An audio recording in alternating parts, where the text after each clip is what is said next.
Buenas noches, muchachos. Vamos a empezar la clase de hoy. Vamos a empezar a partir de este subtítulo porque con algunos grupos no hemos conseguido terminarlo. Y es importante, entonces vamos a empezar por acá. Hay tres tipos de uniones que estamos revisando, desde las uniones de anclaje, las uniones ocluyentes y ahora nos toca hablar de las uniones comunicantes. Fíjate que este tipo de uniones tienen también otros nombres, uniones de tipo GAP lo puedes llamar, uniones de tipo nexo o uniones en hendidura. ¿Qué podemos decir de estas? ¿Ya? ¿Son uniones maculares de tamaños diversos? Sí. Lo que están viendo acá en la imagen es la membrana de una célula con la membrana de otra célula. Y aquí estás viendo las uniones comunicantes. Todo lo que estoy encerrando se llama unión comunicante. Es una unión macular, como una mácula. ¿Ya? ¿Qué más? La función de estas uniones es comunicar los citoplasmas de dos células vecinas. Incluso permite que a través de estas uniones trasvase de manera directa iones y otras macromoléculas. ¿Cuál es la unidad básica de estas uniones comunicantes? Si todo lo que estoy mostrando en la pantalla es una unión comunicante, ¿cuál es su unión? ¿Cuál es su unidad básica? La unidad básica sería el conexón. ¿Ya? Esto es un conexón con otro conexón. ¿Ya? ¿Qué más? Con ciertas técnicas como criofractura y contraste negativo, muestran que los conexones tienen o forman un enrejado hexagonal. Entonces, si tú vas comparando la disposición que tiene este conexón, sí tiene esa forma hexagonal. ¿Qué más? Cada conexión, ¿cuánto mide? Vamos a ir viendo estas conexiones. ¿Cuánto miden? 6,5 nanómetros de diámetro. Y los centros, que serían estos espacios que estoy mostrando, están equidistantes entre sí, a la misma distancia, de unos 9 nanómetros. A su vez, estos conexones están pues constituidos por 6 conexinas. Y aquí están 1, 2, 3, 4, 5, 6. Son 6 conexinas que son proteínas transmembranas, ¿sí? Porque atraviesan la membrana plasmática y están dispuestas alrededor de un conducto central. ¿Ya? Ese conducto tiene una medida de 1,5 a 2 nanómetros de diámetro. Y como ya te comenté, está comunicando el citoplasma de una célula con el citoplasma de otra célula. ¿Qué más?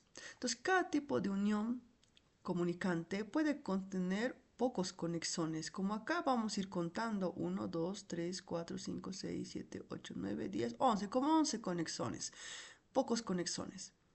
Pero a veces pueden tener cientos de esos y justamente acá arriba tenemos una imagen con microscopio electrónico y cada bolita que ves es un conexón. Incluso es complicado poder contar porque hay cientos de conexones en esta imagen. ¿Ya? Tan grande es la estructura que están formando que puede incluso llegar a medir 0,3 milímetros de diámetro. Fíjense, estamos en milímetros, 0,3 milímetros de diámetro. Las dos células que están unidas por estas uniones comunicantes dejan un espacio que es muy estrecho. Ese espacio puede medir con alrededor de 2 a 5 nanómetros. ¿Qué más? Para que se formen estas uniones no es necesario el calcio, pero para la permeabilidad de este canal sí se necesita pues calcio, porque justamente calcio regula esa permeabilidad y también el pH. Es por eso que si nosotros queremos reducir la permeabilidad, cuando digo reducir me estoy refiriendo a cerrar el canal. Si queremos que este canal se cierre, tendríamos que descender el pH. ¿Ya? Y también tendríamos que aumentar la concentración de calcio en el intracelular. Y justamente este es un punto muy importante, ya que cuando una célula sufre daño, como en este caso, esta vamos a poner de ejemplo, hay el riesgo que se pueda transmitir el daño a la otra célula por estos canales. Entonces, ¿qué es lo que tiene que ocurrir? Tenemos que reducir la permeabilidad de este canal, es decir, tenemos que reducir su permeabilidad tiene que cerrarse el canal. Y para cerrarse este canal, justamente hemos dicho que tiene que pasar acá, tiene que aumentar el calcio intracelular. ¿Ya? Listo. ¿Dónde podemos encontrar estos tipos de uniones? Pues en los sitios donde se requiera acoplamiento eléctrico y químico entre células adyacentes. Por lo tanto, ese tipo de unión comunicante es importante en algunas neuronas porque va formando esta sinapsis eléctrica que en algún momento habíamos hablado. La sinapsis eléctrica, que es mucho más rápida que la sinapsis química, que ya lo hemos visto en otro capítulo. ¿Dónde más es importante este tipo de unión? Pues en las células musculares cardíacas, ¿ya? En el corazón entonces, músculos del corazón. ¿Y por qué en estos sitios es importante? Porque en estos sitios las células deben transmitir la excitación eléctrica con rapidez y sincronía. Es por eso. También podemos encontrar estas uniones comunicantes en los epitelios ciliados como en las vías respiratorias. ¿Por qué? Esto es porque los cilios deben moverse de manera sincrónica. ¿Para qué? Para poder expulsar el moco de las vías respiratorias. Entonces, para que todas las células puedan mover sus cilios al mismo tiempo, de manera sincrónica, tienen que comunicarse estas células también. Tiene que ser una comunicación rápida. Y lo hacen por estas uniones comunicantes. Listo, entonces ya hemos hablado de qué es, de qué está formado, también hemos hablado de las funciones que cumple, dónde se ubican. Tenemos que hablar ahora de los genes, quiénes codifican, ¿ya? Hay muchos genes, es una familia grande de genes que codifican pues a estas conexinas. Y estas conexinas se las va nombrando según su peso molecular. Es por eso que vamos a hablar de conexinas 26, conexinas 50, 32, 43 y esos números están reflejando el peso molecular, como acá 26 kilodaltons, por ejemplo. Entonces así, están reflejando el peso molecular. Ahora hay muchas enfermedades que vamos a tocar donde hay mutaciones de los genes que codifican estas conexinas. Ya, empezamos con la primera, conexina. La conexina 26 forma uniones comunicantes en la cóclea. Y su función es facilitar el reciclaje del ion potasio. Eso es lo normal. Pero ¿qué ocurre cuando hay mutación del gen que codifica la conexina 26? Puede llegar a ser responsable del más del 20% de los casos de sordera en la infancia. Y justamente hay dos mutaciones más frecuentes que se da en más del 50% de los casos. Estas son las dos mutaciones más frecuentes, 30 del G y 167 del T. ¿Y qué significa cada uno de estos? Te explico. 30 del G significa que falta una guanina en la posición 30. Y 167 del T significa que falta una timina en la posición 167 de nucleótidos. Entonces, esas son las dos mutaciones más frecuentes. Vamos con la conexina 50. ¿Ya? Esta conexina es muy importante en el cristalino del ojo, por cierto. ¿Ya? ¿Qué más? Las mutaciones de este gen de conexina 50 pueden estar asociadas a cataratas congénitas que producen ceguera. Ahora, hablemos de las células óseas como osteoblastos, osteocitos. Estas células también están conectadas y lo hacen mediante uniones comunicantes. Y por lo tanto usan y expresan conexinas, ¿cuáles? La 43 y la 45. Ahora hablemos de enfermedades. Cuando hay una mutación en la conexina 43, esta suele ser responsable de una enfermedad que se llama displasia óculo-dento-digital, ODD. Y esta ODD se caracteriza por defectos en el desarrollo del esqueleto del paciente. Entonces, hay deformaciones en los huesos, malformaciones. ¿Y por qué se llama displasia óculo-dento-digital? Es que este paciente presenta primero óculo, ojos pequeños, Dientes, ¿por qué dento? Porque tiene dientes pequeños también. ¿Y por qué digital? Porque está afectando a los dedos también. Estos dedos pueden ser pequeños, delgados, deformes. Afecta a los tres sitios. Por eso es displasia óculo lento digital o DD. Vamos con otra. Vamos con la mutación de la conexina 32. Esta se va a relacionar con una enfermedad que se denomina atrofia muscular de Charcot-Marie-Tooth, CMT. ¿Ya? Y esta enfermedad es una neuropatía, es decir, que va a afectar a las neuronas, a los nervios en este caso. ¿Qué nervios va a afectar? Tanto nervios motores como nervios sensitivos. Entonces, como te dice que afecta a nervios motores, eso ya te está dando la idea de que va a afectar también a los músculos, porque los nervios motores hacen sinapsis con los músculos. Incluso va a estar afectado la parte sensitiva. Por eso es que este paciente que presenta debilidad muscular típicamente distal. Eso se refiere a que los músculos de las extremidades superiores e inferiores están débiles, debilitados. ¿Ya?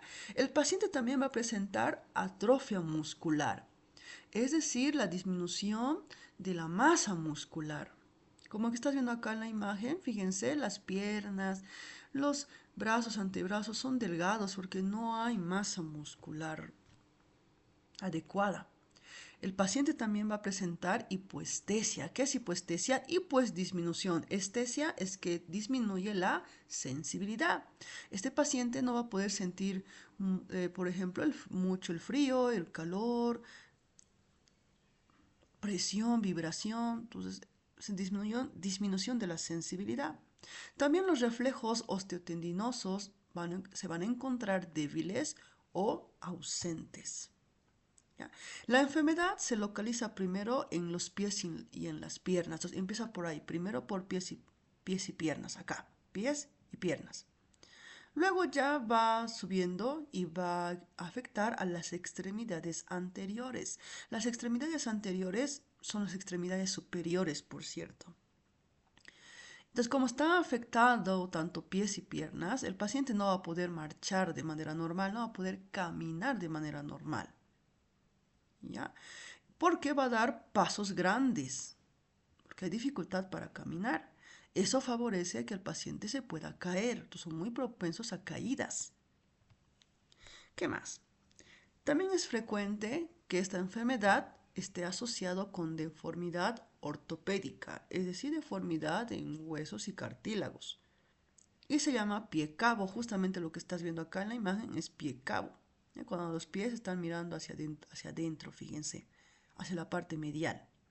¿Y por qué sucede esto? No es culpa del hueso, es más por el músculo, por la atrofia del músculo del pie. Como no hay tanta masa muscular, entonces los huesos empiezan a deformar. Entonces pie cabo y incluso este paciente no te da la idea de que no va a poder caminar, no va a tener una marcha normal por esa deformidad. Listo, ya acabamos. Vamos a entrar a hablar de la membrana basal ahora. Membrana basal. ¿Cuál es la membrana basal? Justamente lo que estoy marcando. ¿Ya? En el límite entre el epitelio, en este caso estamos viendo epitelio, y el tejido conjuntivo que está debajo, entre estos dos vas a encontrar una capa fina de soporte que está lleno de proteínas y polisacáridos. Entonces, eso de acá, que puede tener un espesor variable de 0,5, 1,5 micrómetros. Micrómetro tiene de tamaño. ¿Ya? Y se llama membrana basal. ¿No? Está separando de epitelio, de tejido conjuntivo. Membrana basal. ¿Qué más? La membrana basal, muchachos, suelen ser delgadas, pero en ocasiones es tan gruesa que se ve como aquí en la imagen, en preparaciones histológicas. ¿Ya? Un engrosamiento que está limitando el epitelio del tejido conjuntivo. Y un ejemplo vamos a poner en la membrana de Descemet, que corresponde al epitelio posterior de la córnea. Por ejemplo, acá tenemos partes, en este caso. Aquí tenemos epitelio, lo que está en rosadito es membrana de Bowman, esto en celeste es estroma, y acá en un celeste más intenso como una línea que se puede ver. La membrana de Descemet es gruesa, ¿ya? Del epitelio posterior de la córnea y mide 10 micrómetros. Entonces, como te comenté, la membrana basal suele ser delgada por su escaso espesor y además porque no se tiñe muy bien con técnicas como la eosina, como esa tinción. ¿Ya? La eosina, no olviden que la eosina tiñe citoplasma de un color rosadito en la mayoría de las veces. Entonces también en la imagen, aquí está rosadito, también va a teñir a la membrana basal de color rosado. Entonces no te permite distinguir cuál es membrana basal, cuál es citoplasma. Entonces no te deja diferenciar. Es por eso si tú quieres observarlo a la membrana basal de manera más clara, tendrías que usar tinciones especiales. Y justamente vamos a hablar de esas tinciones especiales que podemos usar. Tinción de paz, podemos usar técnica de impregnación argéntica, incluso la técnica de inmunohistoquímica también puedes usar, todo para poder ver a la membrana basal. No olvides que la tinción de paz, que justamente en clase anterior habíamos dicho, tiñe los glúcidos, es decir, tiñe los azúcares. Y justamente estos glúcidos están en los proteoglucanos, que están a su vez estos presentes en la membrana basal. Pues en la imagen estás viendo con flechitas eh, esta capita delgada que está pintadita en color rosado oscuro. Entonces, eso sería la membrana basal. ¿Ya? También podemos usar técnicas de impregnación argéntica, como hemos dicho. Acá estás viendo de un color marrón oscuro las membranas basales. Y cuando usamos técnicas de inmunohistoquímica, no olvides que cuando dice inmuno, te está diciendo que está usando anticuerpos específicos, en este caso contra las proteínas que van a estar en la membrana basal, para poder marcarla. ¿Ya? Por ejemplo, se puede usar anticuerpos que se unan al colágeno 4 que están en la membrana basal. Ahora sí, cuando se observa esto con microscopio electrónico, se distingue diferentes componentes estructurales de la membrana basal. Entonces aquí tengo un esquema para que ustedes puedan ubicarse. ¿Ya? Entonces aquí están, entre las células epiteliales y el tejido conjuntivo, entre estas dos se encuentra la membrana basal. Entonces todo esto es la membrana basal. Y tiene diferentes componentes estructurales. La lámina basal y la lámina fibroreticular. Está dividido en dos partes. La lámina basal tiene una medida de 50 a 100 nanómetros por cierto. ¿Ya? A su vez, la lámina basal está compuesto por una lámina lúcida o rara y una lámina densa.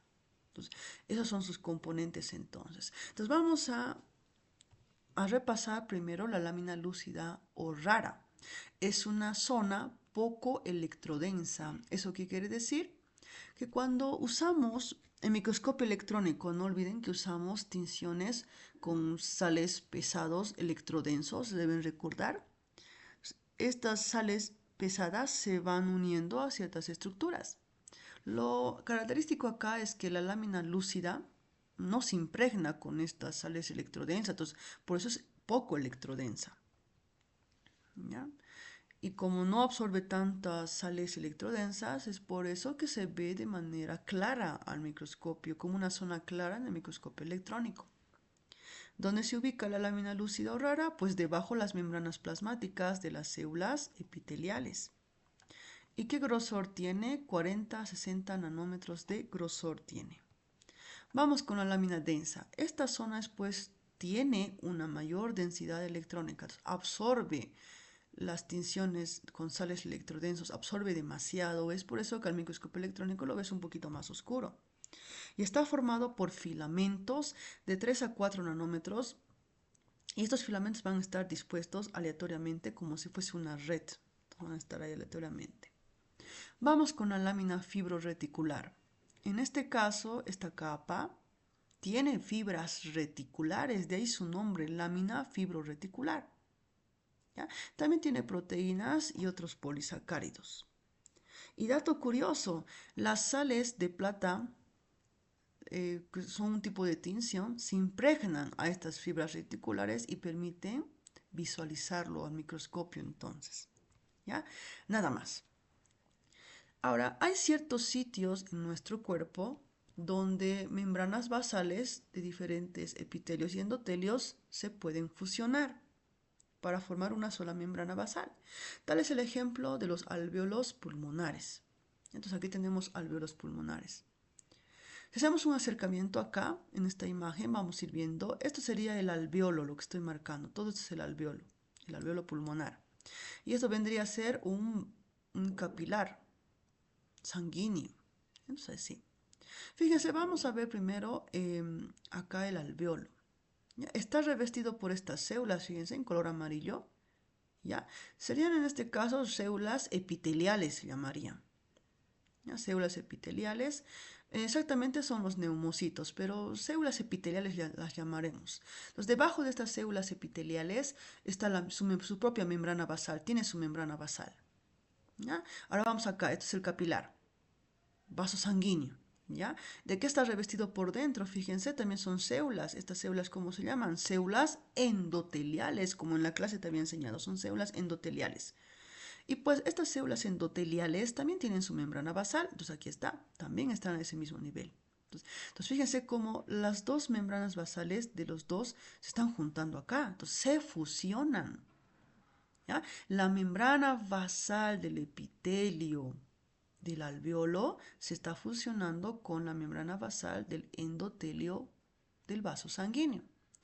¿Esto para qué sirve? Para que esto forme una barrera de difusión respiratoria, para que sea más delgado y permite el paso de oxígeno y también de dióxido de carbono. Entonces permite, tanto así que del alvéolo está llegando oxígeno acá. El oxígeno puede pasar fácilmente a estos vasos sanguíneos. Y de los vasos sanguíneos, el dióxido de carbono tendría que salir hacia los alvéolos para que nosotros lo podamos expirar en la respiración. Entonces así, se están fusionando.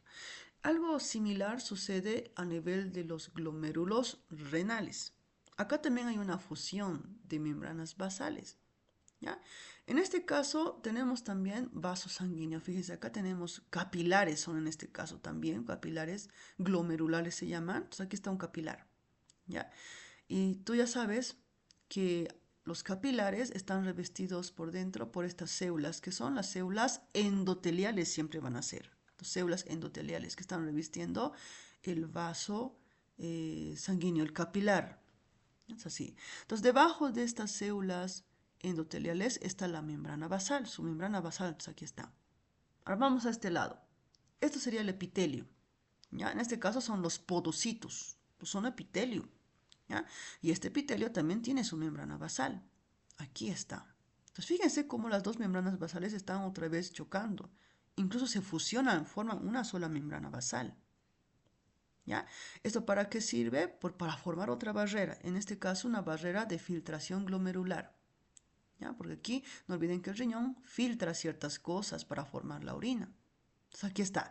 Entonces esta barrera va a permitir pasar algunas cosas, va a dejar pasar iones, agua seguramente por estos espacios, está formando esa barrera, pero no deja pasar otras cosas, por eso el nombre de barrera. Por ejemplo, proteínas no pasan, fíjate que la imagen, por nada del mundo las proteínas tendrían que salir a la orina, no tiene que existir salida de proteínas a la orina, no pueden. ¿Ya? Tampoco células, las células tampoco, porque son muy grandes, no van a poder pasar por estos espacios, por esta barrera. Entonces ya es por eso, también forman una barrera entonces a ese nivel. Listos, ahí tenemos las partes entonces de la membrana basal, lo que habíamos comentado hace un momento. Vamos a hablar un poquito de la lámina basal. Entonces hablemos de esto, lámina basal un poquito. ¿Ya? Primero, ¿se compone de qué? Tiene dos partes, ya saben, lámina lúcida y lámina densa, ¿ya? Pero, ¿de qué se compone?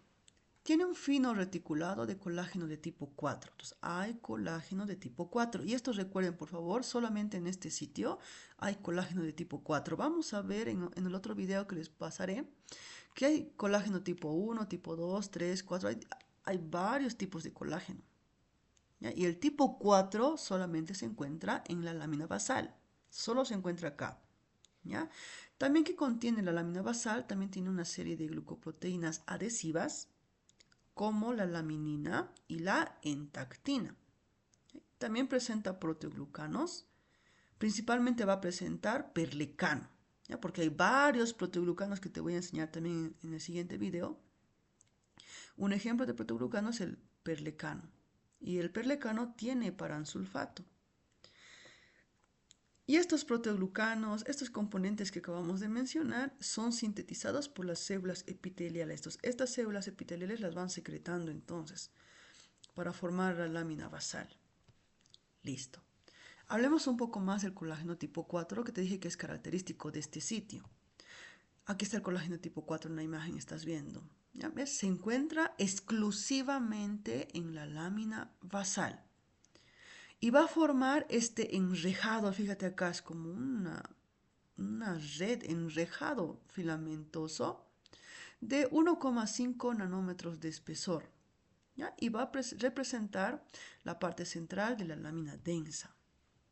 ¿Y por qué están formando este enrejado? ¿Por qué el colágeno de tipo 4 está formando este enrejado?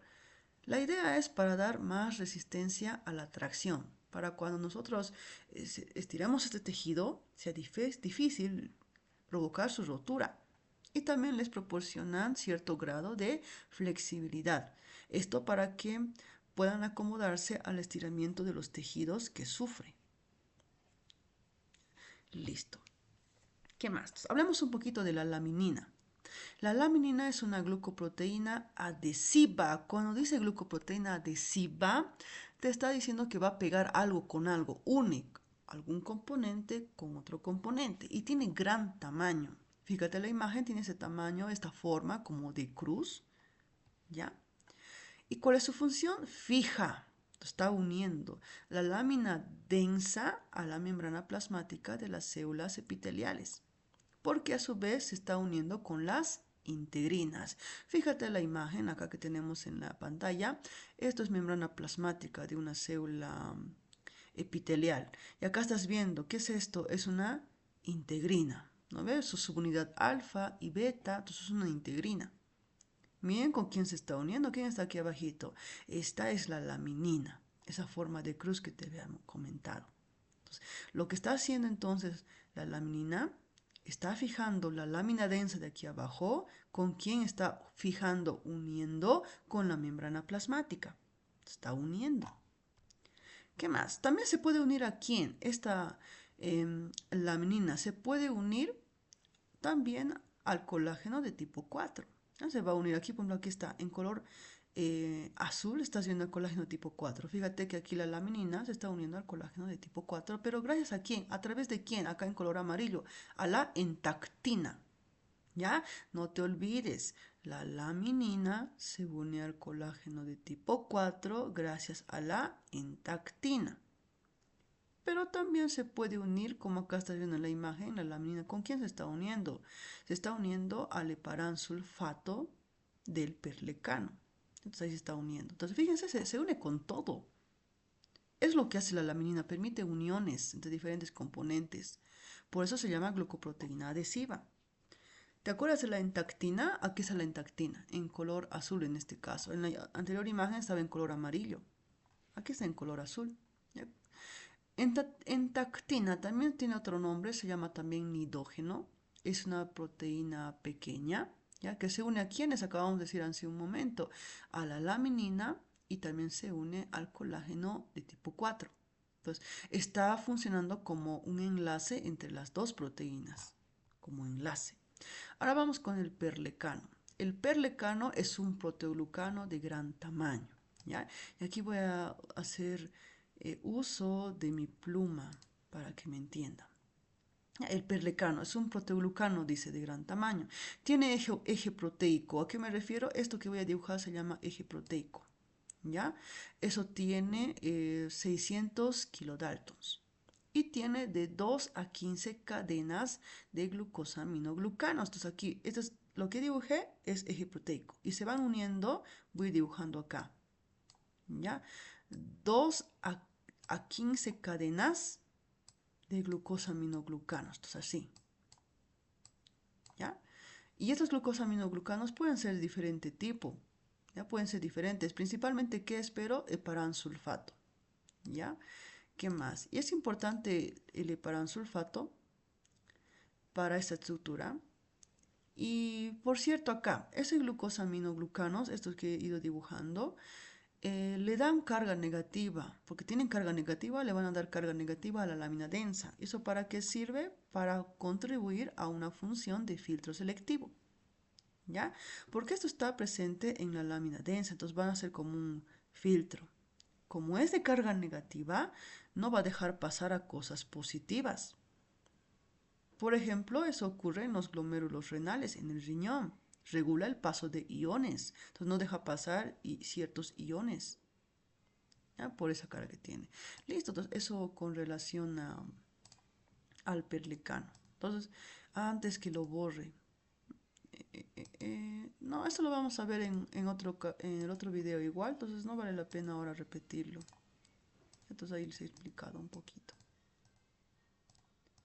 Vamos a ir borrando. Opciones de puntero, láser. Muy bien.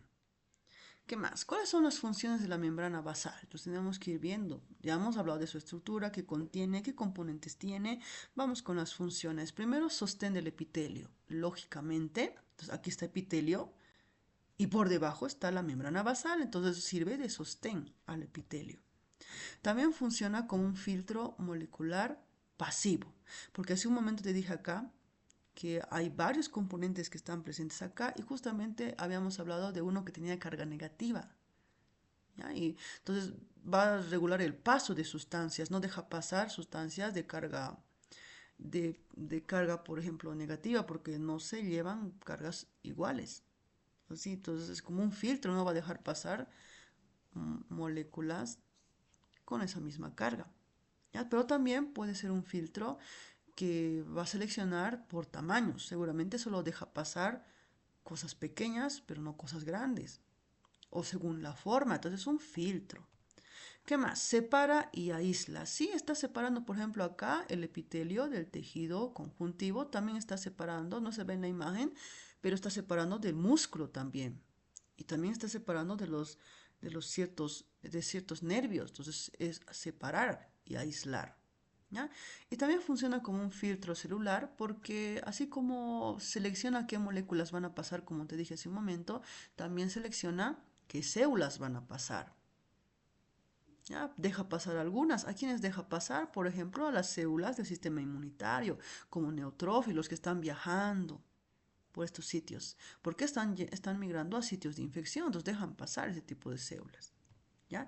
¿Qué más? Ayuda a la regeneración. Entonces, cuando hay un daño en el epitelio, en el tejido conjuntivo, pero se ha logrado mantener intacta la membrana basal, entonces va a ayudar a regenerar los diferentes componentes, ya sea epitelio o tejido conjuntivo. Entonces, ayuda a la regeneración también.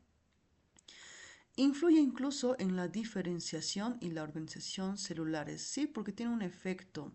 Esta membrana basal puede también influir en cómo las células se están convirtiendo a ciertos tipos celulares. Y también va a regular cómo es que se están organizando para formar tejidos también. Entonces, influye en ese proceso también. ¿Qué más? Esta membrana basal puede sufrir alteraciones, claro que sí, y vamos a hablar ahora de enfermedades, ¿ya? Memoriza las 3 enfermedades donde hay alteración de las membranas basales. Vamos con diabetes mellitus, tenemos el síndrome de Alport y el síndrome de Goodpasture. Tenemos 3 enfermedades entonces. Vamos a empezar con diabetes mellitus, ¿ya? Primero que la diabetes mellitus es una enfermedad muy frecuente, por cierto. Vamos a ir justamente a qué ocasiona, ¿ya? Esta enfermedad produce importantes trastornos en el sistema vascular, es decir, va a afectar a ciertos vasos, afecta vasos sanguíneos, ¿ya? ¿Qué es lo que ocurre exactamente? Es que va a existir engrosamiento de la membrana basal de los vasos sanguíneos de pequeño calibre. ¿Y cuáles son los vasos sanguíneos de pequeño calibre? Los capilares son de pequeño calibre, porque las arterias y las venas son de mayor calibre. Entonces, los capilares en este caso. ¿Ya?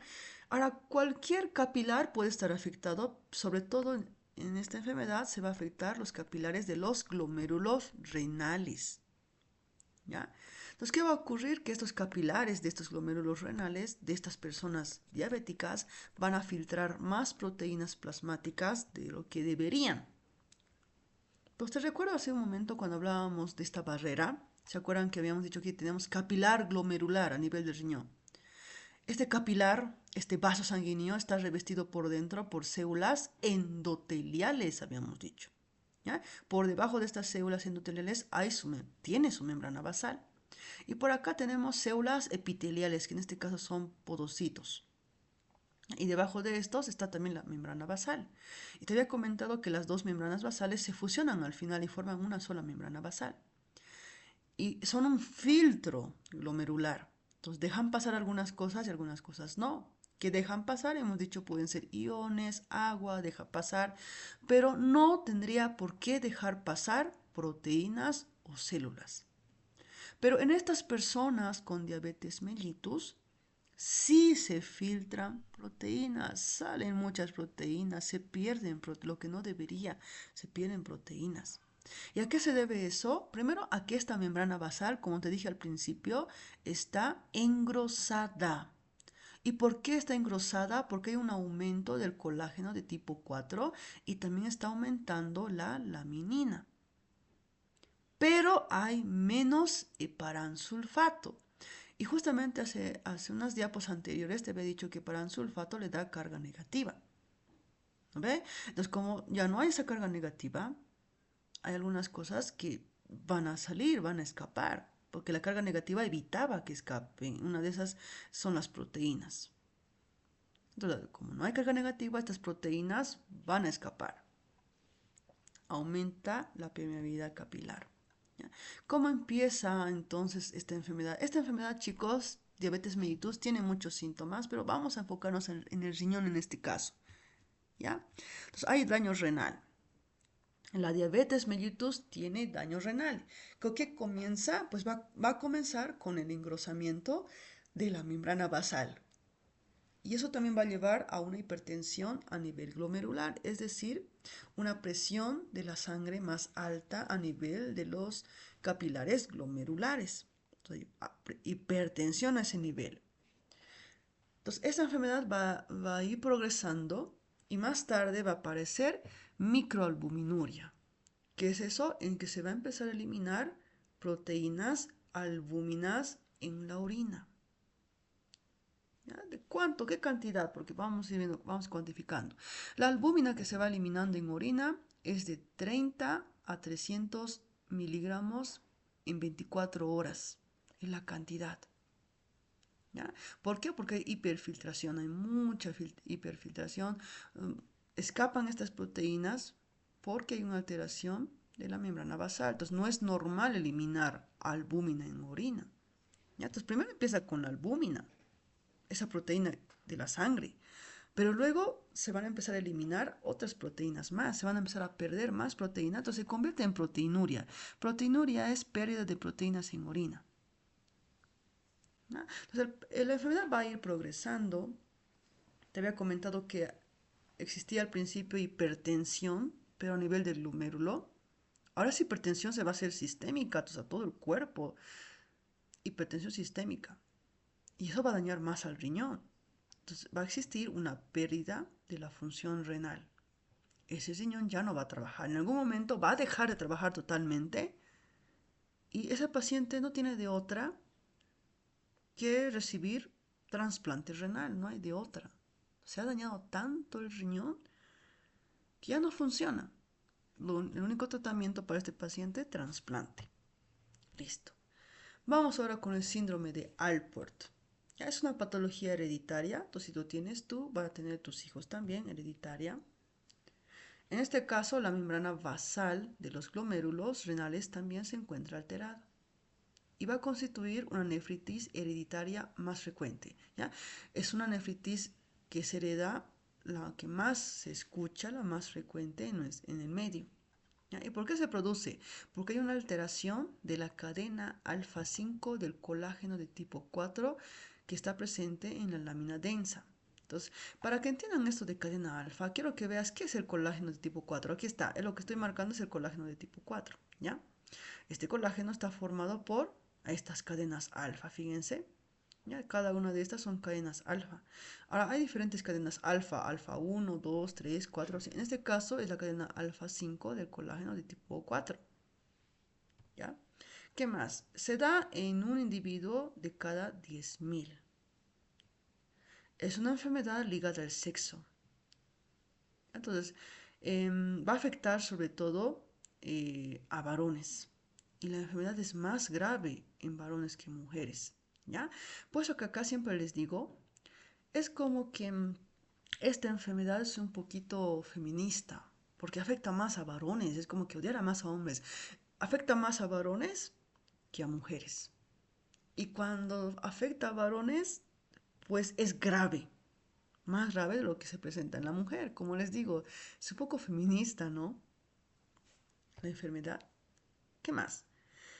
Si tenemos que hablar de qué órganos se van afectando, pues primero a nivel renal. El riñón se está dañando con esta enfermedad. ¿Y qué va a presentar el paciente? Hematuria. ¿Qué quiere decir hematuria? Presencia de sangre en la orina. También va a afectarse a nivel auditivo, fíjate acá. ¿Ya? Y puede dar lugar a una sordera neurosensorial y va a afectar específicamente a tonos agudos. Vamos con otra, también a nivel de los ojos, fíjense, a nivel oftalmológico. ¿Ya? Es muy frecuente que esté asociado con lenticono. ¿Y qué es lenticono? Acá estás viendo, como este bultito que estás viendo. Es una proyección cónica. Debería ser esto curviadito, rectito, ¿ya? Pero hay un bultito, una proyección cónica en la superficie del cristalino. Entonces, síndrome de Alport no solamente afecta al riñón, también a nivel auditivo, a nivel oftalmológico. El pronóstico de esta enfermedad lo va a marcar el daño renal. Entonces, va a depender cuán grave es el daño del riñón. Ahora es frecuente que la hematuria progrese a nefritis, inflamación de todo el riñón, y puede acabar también en fallo renal. Eso sobre todo en la adolescencia. Y la única manera para poder corregir esto sería pues trasplante renal. Ya no hay de otra porque se daña tanto el riñón. Listo. Vamos entonces con el síndrome de Good Pasture. Nos falta eso. Es una enfermedad donde se va a presentar anticuerpos frente a la cadena alfa 3 del colágeno de tipo 4. Y como ya te dije, el colágeno aquí está. ¿Ya? Si vamos a ir revisando cómo se forma una fibra de colágeno. Quiero que veas que está formado por cadenas alfa. Entonces son tres cadenas alfa. Y ya te había comentado de que hay varios tipos de cadenas alfa. Cadena alfa 1, 2, 3, 4, 5. En este caso está afectada la cadena alfa 3. Hay anticuerpos contra esa cadena alfa 3. Es del colágeno tipo 4. Y no olvides que el colágeno tipo 4 siempre va a estar presente en la membrana basal, en la lámina densa, ya sea del riñón o del pulmón. En este caso va a afectarse tanto riñón y pulmón. ¿Ya? Esta enfermedad aparece con mayor frecuencia en varones otra vez. Otro síndrome feminista que afecta más a varones y en edades tempranas, adolescencia. ¿Ya? Este síndrome se va a caracterizar porque hay presencia de hematuria también, que es hematuria, eliminación de sangre en orina. ¿Ya? Proteinuria, ¿qué es proteinuria? Este paciente está eliminando proteínas en orina. Y si hacemos un examen de esa orina vamos a encontrar sedimentos patológicos. Son algunos cilindros o cristales, son algunos componentes que no deberían estar en la orina que van a empezar a hacerse presentes. ¿Qué más? Entonces no olvides que el síndrome de Good Pasture afecta tanto pulmones y riñón, afectando en estos sitios. Entonces si hablamos de los síntomas, signos del cuadro clínico, es frecuente que se asocie a hemoptisis, que es hemoptisis, sangre en el esputo. Eso que te está indicando que está afectando a los pulmones. Y característicamente, primero se afecta el pulmón, luego procede al daño renal. ¿Ya? Ahora, si esto avanza, si va a ir progresando el cuadro, pues no solamente va a ser hemoptisis, incluso va a progresar a hemorragias pulmonares, grandes hemorragias en el pulmón, sangrado del pulmón, que pueden comprometer la vida del paciente. Este paciente podría llegar a morir. ¿Ya? Después, con el tiempo, va a seguir progresando la enfermedad, va a dar lugar a glomerulonefritis rápidamente progresiva. Afecta al riñón, a los glomérulos y rápidamente progresiva, que va a finalizar con fallo renal también. Entonces, al final, fallo renal. ¿En qué consiste el tratamiento? Podemos hacer uso de plasmaféresis. ¿Ya? Plasmaféresis es un procedimiento donde se va limpiando la sangre, porque la sangre tiene una parte que se llama plasma, ¿ya? Hay células y plasma. Entonces, pues es plasmaféresis, porque vamos a limpiar el plasma del paciente, porque en ese plasma es donde están los anticuerpos que están atacando. Entonces, vamos a limpiar, si es una máquina, conectamos al paciente a una máquina. Fíjense, aquí hay eh, ciertas ciertos catéteres que se le va a ir introduciendo al paciente para poder limpiar el plasma de la sangre.